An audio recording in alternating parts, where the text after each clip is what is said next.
I'm Claudine Wong, joining you from the San Francisco Bay Area, and super happy to be joined by the Wilson sisters, who we've talked to before. They're fabulous and give great perspective. We've got Catherine Wilson, who is in Italy, joining us, and Anna Wilson, who is in New York City. Hello to both of you. Hi, thanks for having us. So we have talked before about the different situations where you guys are in your parts of the world. I'm on the West Coast, so we kind of all have a really interesting three-person perspective here.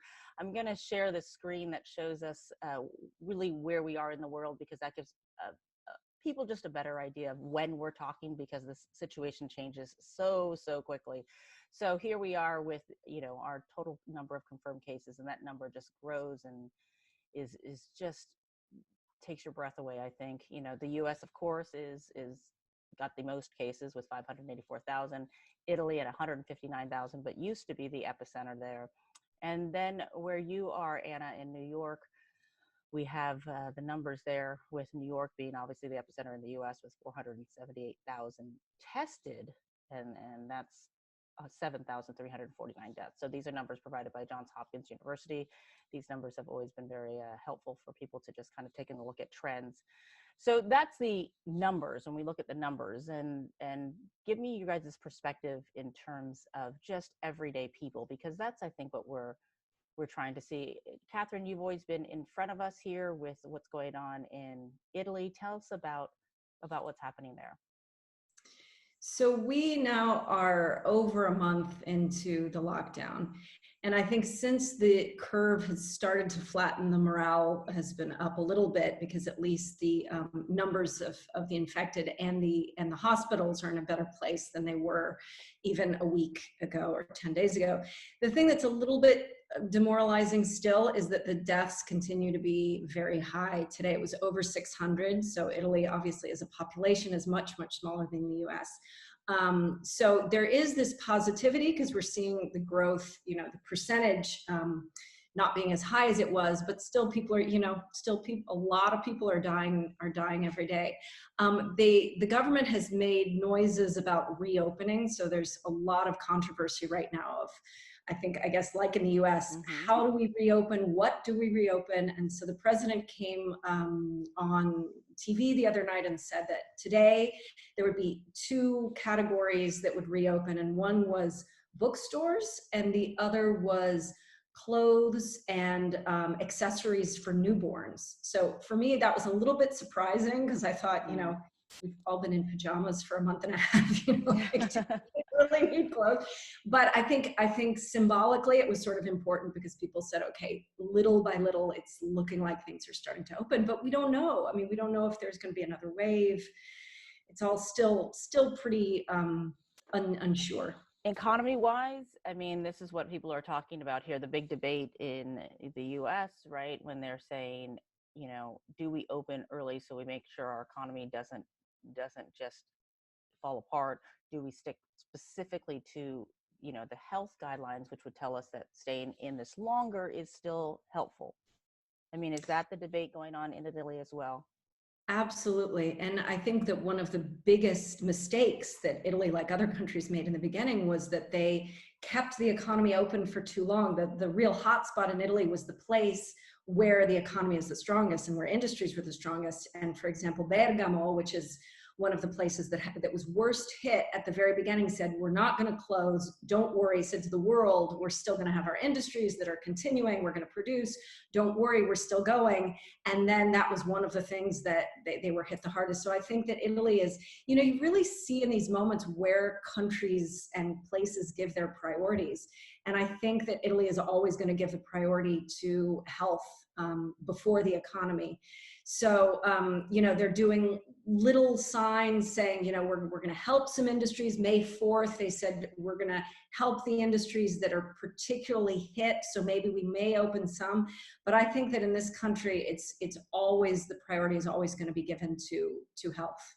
Well, the debate goes on here. And Anna, I want to talk to you, because before we update people on New York City, how are you feeling? Because you think that you may have contracted this. After we talked 2 weeks ago, I got a fever. I was like, wow, that interview took a lot out of me. Maybe that Maybe I'm just So, tired. so right after, I mean, Like right okay, after that I'll night. take the blame then. It was me. Too That's what I'm many thinking. questions, too much It was talking. really intense. It was exhausting. No, and then like a shortness of breath. And so, but the day before, my fiance Dave had a fever. So, So both and of then you. so he was kind of one day ahead of us. And the way it is for us is we have about 6 or 10 friends that on social media that have posted about their symptoms. All of us are untested because there are just not enough tests. And How high was your fever? only 100, and his was about 100, and went down to 99. But then that went away, and the next day it was a lot of shortness of breath. Then he lost his sense of smell, so that was Oh. almost like, Well, so then, oh, I mean, that checks all said boxes in terms right. of, so how did you guys handle your life inside your home then? I mean, were you guys self-quarantine? You've got a little one. How Yeah, did you change the way you there were was doing no it? way to we basically didn't do anything because before, like, we were within hours of having probably spread it to each other, and the baby, she got a fever. She's almost 2. She got a fever that night, not very high. um How did yeah, you, and I I was the mean, only one that could smell the dirty diapers, so I was interesting. I mean, doing a lot of, how was that emotionally? I mean, were you very oh, so stressed? scary, Yeah. so scary. Both of us had nights where we were like, well, if we die, you know, what's going to happen? It was, It he had a leads to some sleepless pretty night. intense conversations then. Yeah, yeah, it was mostly like, I didn't sleep last night. He told me, he was like, I was just thinking about like Sadie not having a father, and oh no, Oh no, it that's was so scary. terrible. And then That's it was our wedding day. uh oh, the one that was scheduled yeah, like prior to prior last before the wedding. Saturday. So, Wow, the you've mind had goes narrative like, my life, how could it have turned to me finding the perfect man and father, and then he's gonna die. And it runs with, so I just feel so lucky that it seems like we got fairly mild cases. I mean, we were exhausted, and the afternoons were awful, like just her having so much energy wanting to play, and then you're just like, I just needed a nap. so And two questions. How long did it take you to feel better? And where do you think your exposure was, right? Because you guys have been hunkering down for a while here. So the idea is that you've been protecting yourself from possible exposure. If you're still living your life running around New York City, it could be like, well, you no, know, exactly.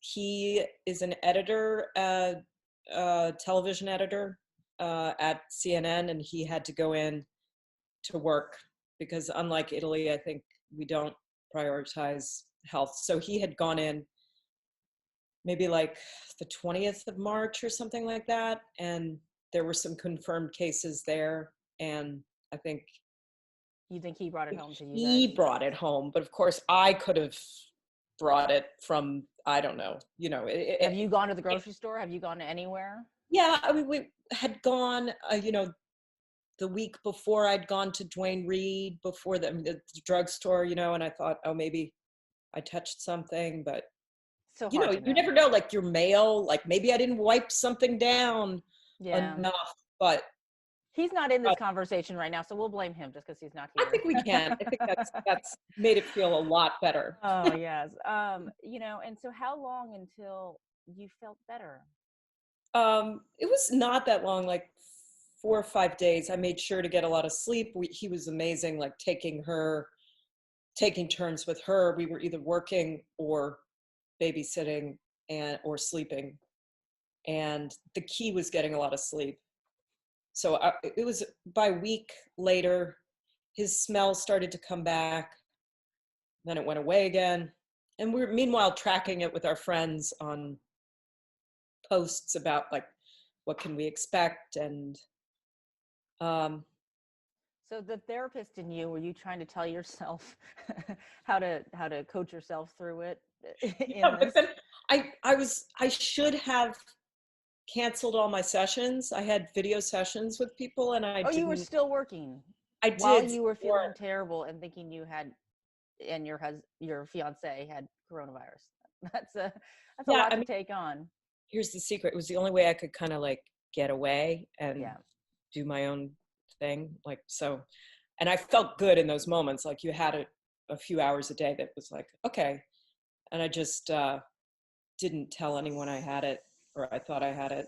And because otherwise, if I started saying like, by the way, your therapist has symptoms, just would have worried them and made it all about me, and it's about them. And so that was kind of weird. You know, when you're not feeling well, it also, right? I would also think it can be about you for a little bit, you know? Right. Right. I'll use this opportunity to throw up this video of you two, because when you guys were little, just because it's cute, and because I like to look at it because it's cute, and we know your parents like to look at it too. So we'll do that just for them. You know, Catherine and Anna. I mean, Anna, did you call your sister and say, "Oh my gosh"? You know, I mean, you're not going to tell your patients necessarily. But I was talking about it nonstop with Catherine and my parents. Yeah. And I mean, that's Catherine, you've been dealing with this and in your life, but it's different when it's your sister. Yes. And it's scary. And the scary thing is to think, you know, statistically that probably she's going to be fine and they're going to be fine. They're not in a high risk group. But at the same time, you think the idea of not being able to go to a hospital when you're feeling really sick, you know, you take that for granted in normal times, you know? Right. And, you know, it's just scary. The idea of like, okay, well, if they did worsen, I don't know whether it would be a good idea to go to a hospital, because that's the one thing that we've learned in Italy is that, you know, the problem was in the hospitals. The problem was that, I mean, granted, the US is a little bit behind, so they've had the time to prepare more. But at the same time, you know, anytime you go out, there's the chance that things will worsen. Right. Well, and, you know, and obviously the US's preparation has been a huge topic of debate in terms of where we are, where we could be, where we need to be. And certainly where our healthcare professionals having enough PPE to make sure that they're protected and they're protecting everyone around them. So that's an ongoing debate. I mean, Anna, what was the bar in terms of saying, when do we go? Because you talk about being home with your fiance and your child. The minute you go to the hospital, you are alone, because you can't be, exactly. You know, I mean, that's a big thing that I hear a lot of people talking about, saying, I don't, you know, and you don't know if you'll see them again. And that is, you know, among the many heartbreaks of COVID-19, that is a big one, of these people, you know, who are very scared and very alone, being so alone. And, you know, and that's where we thank the healthcare workers for doing as much as they can to make sure they don't have that. But where was your bar to say, okay, this is what we're watching for, and if it gets to, because you had the shortness of breath, when you say, okay, we have to go in? I was kind of listening, I think, for some kind of cough or some inability to breathe, I think, on like I was more worried about him than myself, but that's just par for the course for me. But, you know, thinking that he, you know, I guess it affects men more. Maybe there was logic in that, but I was waiting for him to have some kind of trouble breathing or something. And so are you guys both feeling just tired? But I mean, that's what they also talk about, is fatigue afterwards of just being exhausted. Are you exhausted, or are you feeling? There was this weird moment where I was like elated. Like there were a few days. Now I feel fairly back to normal. But do you remember, Catherine, when I was sending you videos of? Well, I think there was sort of like, there was a moment of a little bit of oh, okay, I have it, I've got it. This thing that we've all been so scared of, like, now I'm going to live it. Like, I think all of us, there's some part, like every time we disinfect things and all the rest, you think, oh, when am I going to get it? Am I going to get it? And you were kind of like, okay, I've got it. And it's not the end of the world. I think there was a little bit of that, wasn't there? Yeah. And I wonder, my friends were posting about it kind of affecting their mood. Maybe it related to this kind of blood disorder more than a lung disorder, and it affecting their highs and lows emotionally, which is really creepy. But I kind of think there was some of that going on too. Definitely what you were saying, Catherine, but like there was something almost affecting the nervous system of it. It's felt like I was excited. I don't know whether that's the body trying to fight something, but so if you could take a test, take an antibody test, you would be all for it. I mean, yeah, it is interesting because we have testing stations here on the West Coast, but I literally don't know anyone who has been tested. I've really. seen people getting their tests, but you do want to save them for people as far as the COVID-19 tests. You want to save them for people who need to go to the hospital and they need to know for sure. But they also have this antibody test that they're rolling out in various parts of the state, and that's an interesting thing. I would imagine among your guys' friends groups, and certainly among mine, everyone would raise their hand if that availability was made.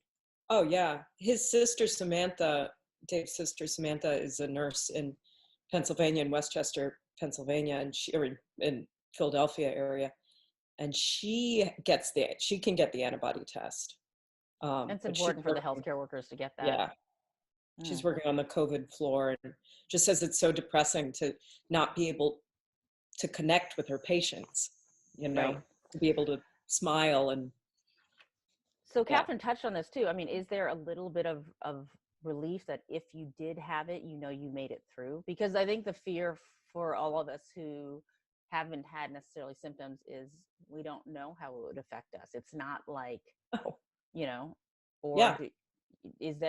mean, it's a weird thing to say that you are relieved that you. Oh, totally. I mean, feel relieved and proud that your immune system dealt with it well, but also feel like a failure because maybe you didn't wipe something down well enough. So it's confusing, but there is a relief. You talk about, and Catherine, I'd like you to weigh in on this too. The thing I was talking to someone about the other day is I'm like, when will going to the store not be scary anymore? When, I was taking a walk with my family and a little kid was coming up the street on a scooter, and she looked up and she said, "People," and turned around and went the other way. And I was like, and that is the world we live in. It was like as if she saw a mountain lion, right? She saw other people and it just freaked her out. And she ran back to her parents on her little scooter. Like that was the safest place in the world. And I'm like, oh my goodness, like when is it going to be that and it doesn't feel like that's anywhere close to whether or not they talk about opening up, and allowing us to go to a store. The longer I, work from home and I shelter at home, the more paranoid I get, like the more that everything I touch freaks me out. When I was still going to work, because I think I had, you just kind of have to let part of that go because you're going to work and you don't have a choice. The store wasn't as scary. Now it's like, it is like nerve-wracking. And then they tell you to wear masks. Like we're just kind of building up into that space. Does it feel like that paranoia is still really tangible in Italy? I think it's lightened a little bit. I think the stigma has lessened because there also have been a good number of articles and talking about how the shaming needs to stop, because there's a lot of judgment, there's a lot of when everybody's making slightly different, because even when you're in lockdown, people make slightly different choices. I mean, I still run around my block. We're allowed to go, 200 meters from our apartment, and I go out for runs literally just around my block like this. But I'm on WhatsApp groups where there are people who are like, oh, can you believe these people who are going out for runs? And I feel like, well, I'm allowed to. It's part of what we are allowed to do. I stay away from other people, but in it, there's a lot of finger pointing and shaming and taboo. And I think people who have dealt with other diseases like Ebola or AIDS or any other kind of virus that for a period there was just such enormous shame and stigma that then little by little there had to be work to be like, no, this doesn't affect people because they did something wrong necessarily. Mm-hmm. I mean, it's a different thing, people going out and having parties and that kind of thing where they're going against what's recommended by the state or the government. But it's another thing to be like, this exists and we can't, like, there has to be some sort of solidarity. Yeah. I think the hard thing in Italy now is, as you said before, the economic situation. makes it so that people inevitably are, there's less solidarity, because when people aren't working and people are hungry, inevitably that, it makes for frustrated, upset Well, I people. think, and the fear is, and I was talking to my friend in Singapore who was on their second, delineation of this, and I was asking her, I said, I think it took 3 or 4 weeks to get to like shelter in place grumpy, where like Corona grumpy, where we're not as flexible. Like the first week it was like new. The second week we were all trying to figure out how to help each other, and while all that's still happening, by the third and the fourth week, everyone's like, okay, and they're and struggling a little bit. And I asked her, I said, so the second time around, does that happen like on day 2? Like it just speeds up the process a little bit, where we're just, and so I wonder, I mean, obviously you and I first talked after you wrote your blog on lessons for, things that you wish, that had been told to you and that you were telling to US parents. Are there still lessons that you say, okay, let me pass this along to you, that I would, I mean, be kind to the runners, be kind to the people, I mean, be kind to everyone trying to make this work, because going back, I don't know if there is going back to the normal we knew. I don't think we can. Exactly. I think that's the thing. I think we've just got to let go of the idea of it's closed, now we're going to open up again. I mean, the thing that is so interesting to me when I read American news is just how much all of the language is about the, is so like, okay, we closed for a while, when are we going to open? And that sounds so easy and black and white, but reopening is never going to be that easy. It's going to be always something that is little baby steps, and 2 steps forward and 1 step back. And I think we need to be gentle with ourselves and as a society, because this is something that's never happened before. So we don't know what is in the future. So we have to really be optimistic, but also be cautious, and not point fingers. I mean, we point fingers in families, and we also do it as a society, I think.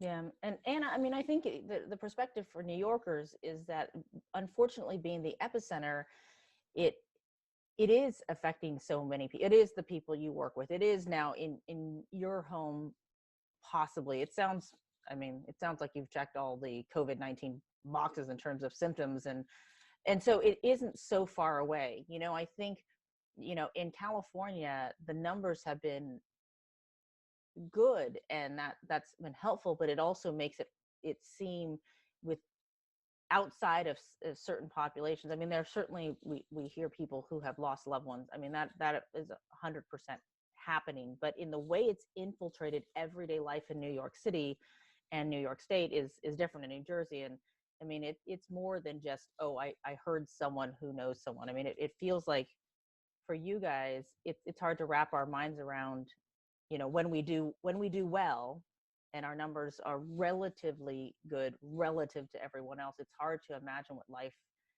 is like for you in New York. Yeah, I mean, it makes you think about like the next pandemic. Like it makes you wonder what the next disease is going to be, that you wouldn't be so lucky, or that, how are we handling that? How can we can we change society to make it less? Are we ever going to shake hands again and kiss and hug and, And life in New York too is so, it's very specific to, I mean, it is the definition of urban living, right? I think that's where you and Catherine have a lot of similarities in kind of how you live and how close people live. I mean, if you're living, in suburbia or in the Midwest, where there's literally more space in between houses. I was talking to a friend of mine who lives in a suburban neighborhood she has 2 acres. And so she can shelter at home, and her kids can run around. She's not trying to run around her block. She's got plenty of space. New York life is very specific. And so dealing with any pandemic, whether it's this one or the next one, there's only so much you guys can do in that space, and how it's designed, even all through Europe, right? Like the way people use the train systems and the subway systems. Right. And I think that when we talk about changing the world that comes next, or our new normal. I don't, you know, I'm talking about going to the grocery store. People are talking about just commuting to work, right? And have that be a normal thing. Yeah, definitely gives you a perspective of, like we said to each other, well, if we do die, we have found each other, we've found happiness, we've found love and our family. Like we are all going to die. Not to bring it too far down, but you No, I do, mean that, but those, you think about like that. It's part of what I love about life is other people and being close and hugging and, you know, and I love the strangers in New York. I love the street life and the people at the deli. And so I so, think that, so when people talk about opening it back up though, does that seem like a world away from where you guys are now? Or does it seem like something that you would grasp at maybe sooner than we should, just because that's kind of a part of what makes us tick? yeah, I don't feel like I get a little, my paranoia kicks in with, I don't want to recycle anything right now because I'm afraid I'm giving the disease to a garbage worker that has to touch what maybe I did have it. And like, Oh, so yeah, I mean, I guess it does switch. I, you know, think about that from not wanting to get it to not wanting to give it. to give it, right. Yeah. Because I was lucky, but that doesn't mean that, you know, the person in our building that undoes the boxes, like I'm basically hoarding all kinds of junk and trash to not Oh my gosh. put it out, or I'll try to wipe it down and put it, you know, it's you don't want to hurt anyone else. But I think I can't really imagine a New York or an Italy without that human interaction and also conflict as well. Like I remember the first time my husband, who's Italian, obviously, we were in New York. I took him to New York and I said, "Oh, so do you like New York?" And he said, "Well, yeah, I mean, I feel like I'm in Italy. It's, you know, everybody, there's corners and the noise and people, you know, also cursing each other out and hugging each other. You know, like there's very much a sort of vitality that's linked to human contact. And I can't really imagine either place giving that up entirely. I think it'll be, you know, It's a big price to pay. Yeah. So how do you, you know, we were teasing about, you know, we talked about your parents briefly, and how do you comfort each other in this? Because, you know, normally, you know, you drive to someone's house, you offer, right, like someone gets sick, oh, I'll, you know, I will, you know, parents will take care of kids, and, you know, grandparents will jump in, and everyone will, you know, and you know that you have that big circle from across the world, and, you know, and across Zoom, you know. Yeah. How do you, you know, either, you know, comfort each other as family members, and Anna, and I'm sure as you're comforting, you know, your patients in coming to you for therapy, I mean, how do you do this, and are we doing it well enough? You know, I mean, Catherine, I'm sure you felt helpless when Anna's telling you she's not feeling well, and those conversations that Anna's having with, you know, her fiance is, you know, I mean, it's all so much to take. so much. And I think, well, I think one thing that Anna has always helped me with, I don't know whether I help her as much, but you know, we tend to be hard on ourselves, even in these hard moments, you know, thinking we're somehow not doing it right, or there's a should, you know, my sister always tells me, don't should on yourself, you know what I'm saying? I'm going to use that. Don't shit on yourself. You know, this is a Always putting on himself. it's to, you know, like really psychologically let yourself off the hook in some important ways, you know, and realize, if you have a family and you're keeping your family together and you're keeping people healthy, that's enough. Like that's huge in itself. Or even if they're not healthy, if you're taking care of each other, you know, inside the domestic space, that's enough. You know, you don't have to ask yourself to do more. Doesn't have to be a great time in your marriage or a great like parenting moment, or as a therapist, I don't have to work on some really tough issues with people. You can just kind of wipe their brow, like metaphorically, as a nurse would, to be supportive. Yeah, I mean, But I think it's fair to say this isn't fair. no, You no. know, for anyone in the world, it's not fair. The loss isn't fair. They stuck at home isn't fair. The fear isn't fair to any of us.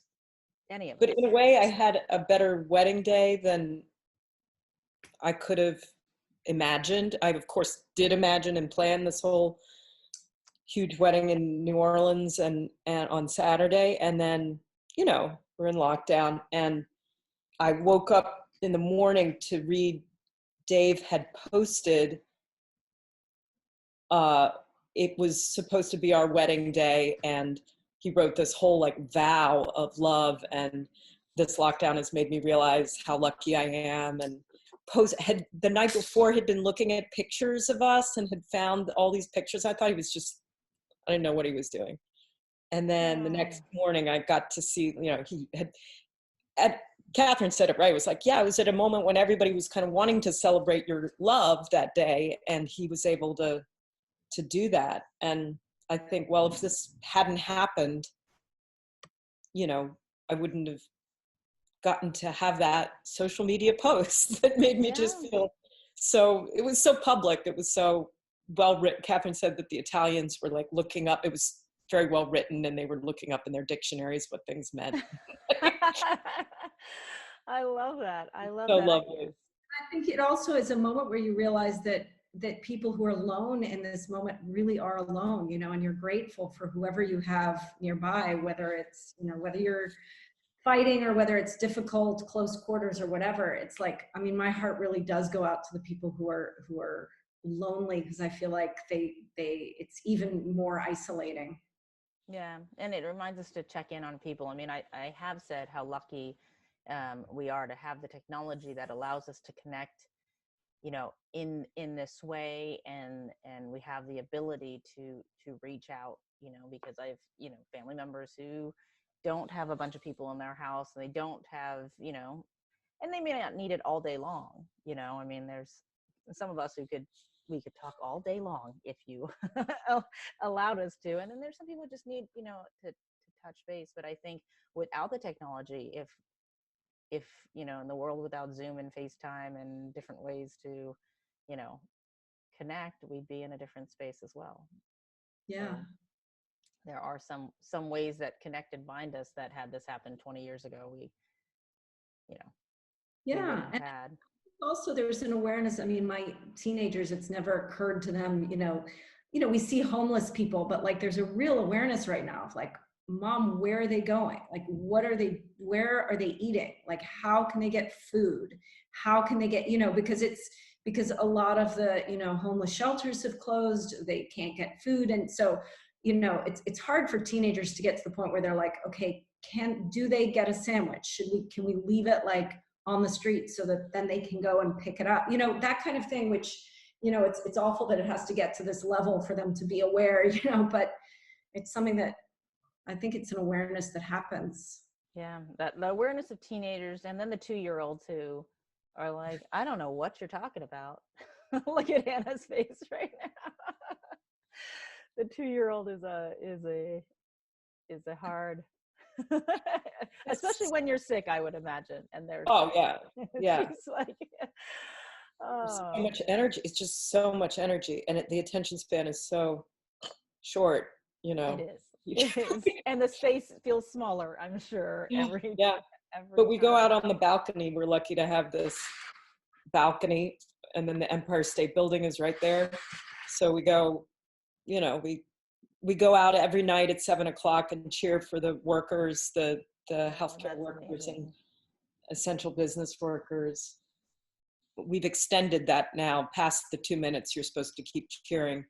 To last night we brought out, pots and pans, and it was a good 5 minutes of entertainment. Oh, that's good. Well, pots and pans, that'll keep it trucking. So and you can hear New York. Even this isn't terribly residential, but you can hear all of New York cheering. And that's gotta feel good though. Yeah, it really feels exciting. I get so excited before 7:00. I think that's the way that we bond, even though, we can't, that to remind us that we're in it together. I just interviewed a woman who plays her violin outside of her porch every night. She plays, like Hallelujah, and she was inspired, and her neighbors, by Italy, and the singing that we all saw happening in Italy. And so, kind of across the world, there are these moments that remind us that we, fortunately and unfortunately, are in it together, right?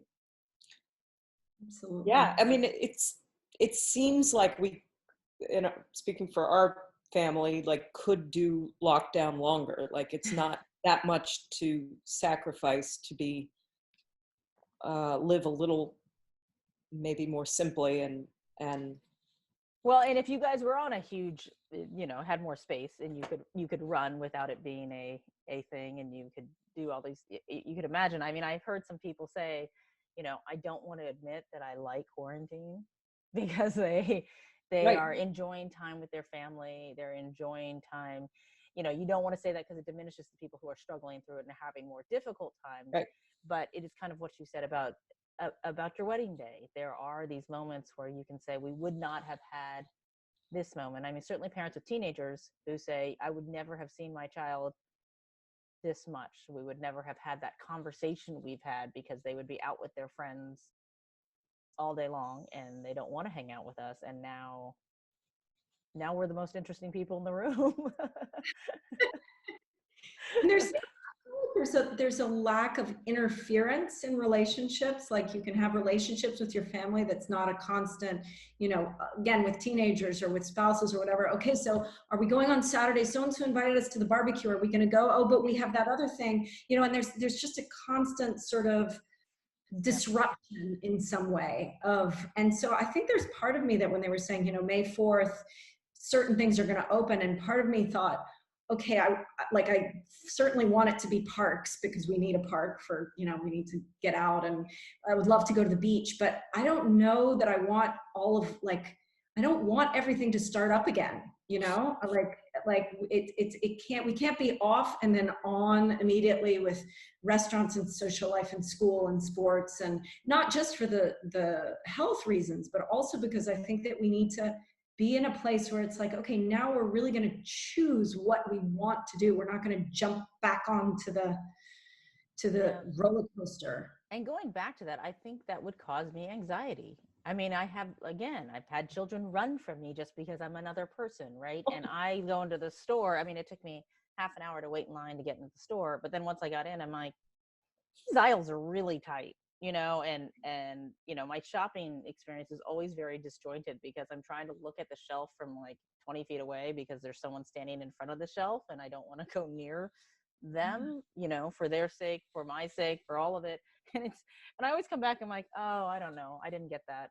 It might have been there, but there might have been someone standing in front of it, and I just couldn't. I don't, and then I just got so stressed out by the time now you make us not stand in front of the store in line so that there's not many people and we're all crowded in there again. The anxiety level of like, potentially, I literally, I mean, if you guys, Catherine, go into it slowly, I'll have a better framework, because right now it's really hard for me to imagine when that's going to feel okay. And it doesn't feel like it's going to be soon. It feels like once everyone gets their vaccine, once people stop getting it, then it'll be like, oh yeah, we're good. But we're nowhere close, in terms of weeks to that, Yeah. I mean. And that's the hard thing. Recently there was an Italian journalist who was tested 3 separate times, and he tested positive, asymptomatic. I mean, he had a tiny bit of something, but then after 2 weeks he was retested and he was positive. And then after 2 more weeks he was retested and he was positive. So, and he had no symptoms. So everybody here is saying, okay, so does this mean that he has to be for, 2 months in quarantine when the rest of the world, what is a yes? Does it mean that the virus is latent, or, And I know Anna's sitting there right now going, so now I really can't take out my recycling for 6 weeks. I think, but I mean, I did interview a man who was in quarantine off of one of the cruise ships, and he had a positive test for a full month, and he had a fever for maybe 8 hours, and those were his symptoms, and then it cleared up. but he was by himself for over a month because he just had a positive test just recurring. So this 14-day thing also is, and that's what I think too. It's like the more information we get, it's good, but sometimes it can be more unsettling, because if we want definitive when we're not, we just can't have definitive. And I think that is the, oh, that was the pick me up of our conversation, right? But that is back to the kind of philosophical thing. You can't know. And so the just gratitude for what we do have right now. Yeah. It's sort of all we can do. Gratitude and gratitude that I get to talk to you guys every 1 or 2 weeks to check in with you, because I so enjoy these conversations. And man, a couple of weeks with you, Anna, has been huge, from wedding days to COVID possibilities. I know next time you check in, I'm going to find out I didn't really have it. And I don't know. Well, we'll see. We don't want to ruin the Hopefully. surprise. We're going to keep checking in. And Catherine will see if everyone's buying their baby clothes and out in the stores, and if you're allowed to run in a park, and if, it's food and it's health and above and everything else. And then it's food and looking good. So it's clothing stores and food. Yes. Yes. Well, and I think, and what is the term? The don't should, or what Don't should on yourself. Don't should Claudine, on yourself. Don't do it. That is going to be the one lesson that I take away from this conversation. I love that so much. I always love talking to both of you, Catherine and Anna, from around the world. Thanks so much for your perspective, and we'll talk again soon. Thanks.